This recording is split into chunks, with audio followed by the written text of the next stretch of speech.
Mga kalingap, may panibagong update na naman tayo kay Chanita na si Dara.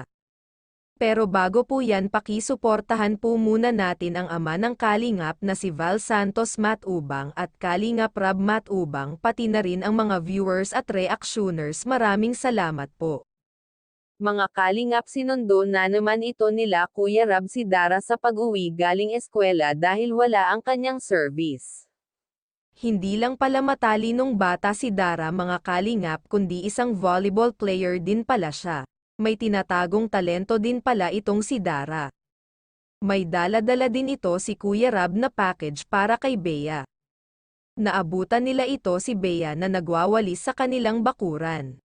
Nang binuksan nila ang package na ito para kay Bea ay sobrang tuwa nito dahil napakagandang mga damit ang laman at iba't ibang mga laruan, mga tali ng buhok, tsinelas, pagkain at iba pa. Hindi mo ito akalain mga kalingap na bandang huli ay bigla na lamang ito umiyak nung niyakap ng kanyang ate na si Dara, dahil first time daw niya ito nakatanggap ng ganong regalo sa buong buhay niya. Kaya lubos na nagpapasalamat si Dara sa lahat ng patuloy na nag-sponsor at nagbigay ng tulong para sa kanila. Kung hindi daw dahil sa kanila, hindi daw nila maranasan ang ganon na buhay kung anong meron sila ngayon.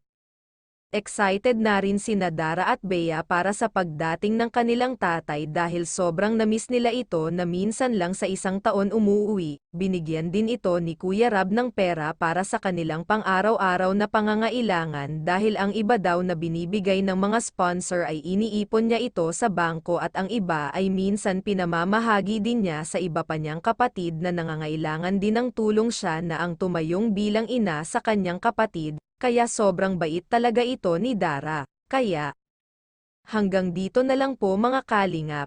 Kung bago lang po kayo sa channel ko, pa-like and subscribe my channel. Thank you for watching and God bless us all.